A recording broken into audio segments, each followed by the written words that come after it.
All right, it is the end of March and it's snowing. That's why Connecticut sucks. But at any rate, we just bought a house in January, and this house has 18 raised gardens.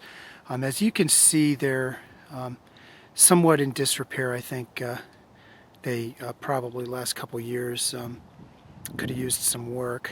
But this is going to be one of my projects for this year, is going to be repairing and getting these raised gardens up and running, and I've got heirloom vegetables in my indoor greenhouses right now. So I'll be back and we'll start working on this project.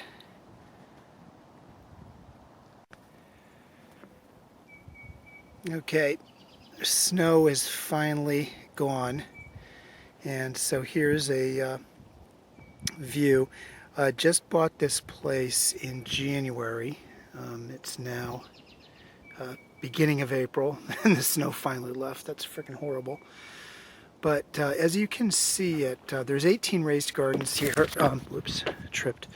I mean, this must have been absolutely glorious in its day.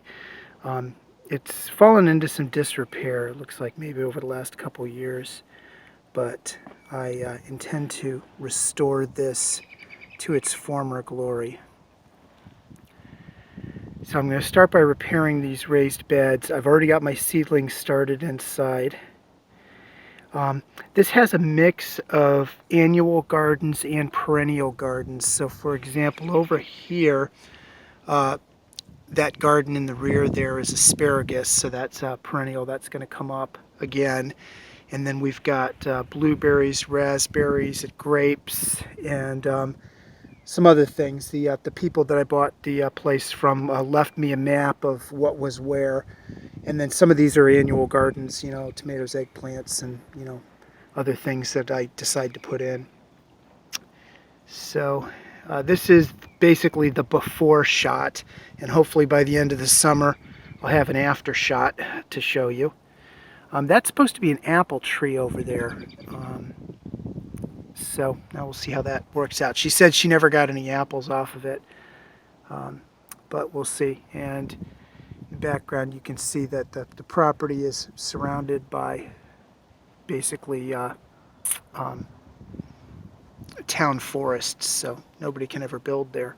So it's nice and secluded, and perfect place for a nice garden and maybe some chickens.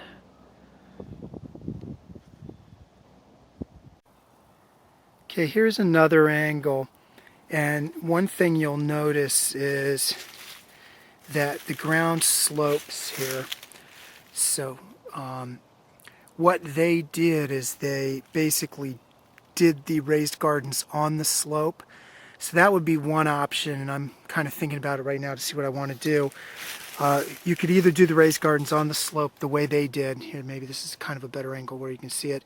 Or the other thing you could do is you could level the raised gardens. So basically one side is going to be higher than the other, and it would be level on the slope. So it's a lot of raised gardens to try to completely redo like that. Just to basically get some 2x6s and redo these raised gardens really isn't going to be a lot of work, because I can reuse the corner hardware. A couple of them I'm going to make 2 high instead of 1 high, so they'll be about 11-inch high instead of 6-inch high, since 2x6s aren't really 2x6. So I'm going to do a couple of them a little bit higher so I can grow things like radishes and carrots.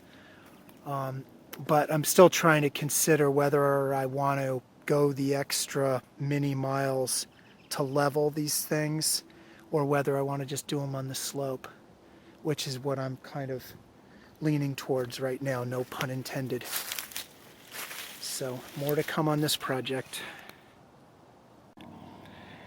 Okay, so in order to level it, what I did is, since the beds are 8x4, the 4-foot sides I needed to kind of step up from, or step down as the case may be, from 3 2x6s down to 2 2x6s in order to level it.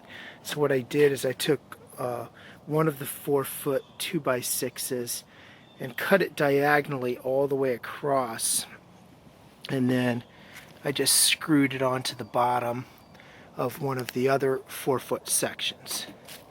So now I'll show you what this will look like. Go over here. Alright, so I kind of set one up so far just to see how it would look. And there is the 4-foot sections. Now the bottom board looks like it goes underground. I mean, I think it came out pretty cool, but it's basically just one of those diagonal pieces. So both sides will be like that, and then the effect will end up being easier to see from over here, that the gardens will actually be level instead of sloping down the hill the way they were. Also, I wanted a couple of the garden beds to be a little bit deeper, so they're not all going to be this high, but I'm going to do probably 2 of them this high for some of my roots, carrots, radishes, that type of thing. And then some of these other beds I'm just going to do at a lower height. Be back later. Okay, one of the decisions I had to make was what kind of wood to use. So this is going to be pretty controversial because I know there's a lot of talk on this subject, but I decided I'm going to use pressure treated wood for most of my gardens. Originally I was looking at using cedar. Cedar was about $15 for a 2x6 by 8 feet, and the pressure treated is about $5. So the cedar is 3 times as much to use, and I think a lot of people probably just can't afford that. And I did a lot of research. I looked at a lot of studies on the new pressure treated wood.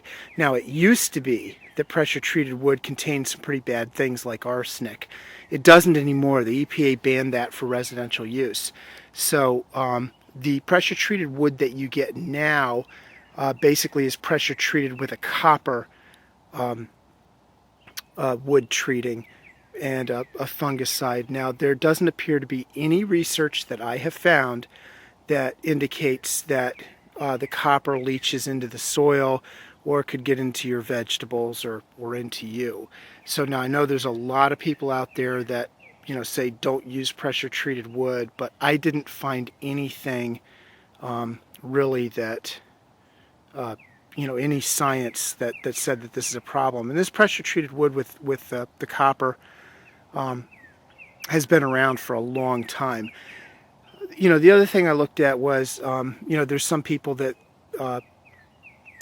say that you can treat untreated wood. Well, I guess what's the difference? So if you're gonna put some kind of minerals into it, no matter what, I guess somebody could say it's going to leach into the soil.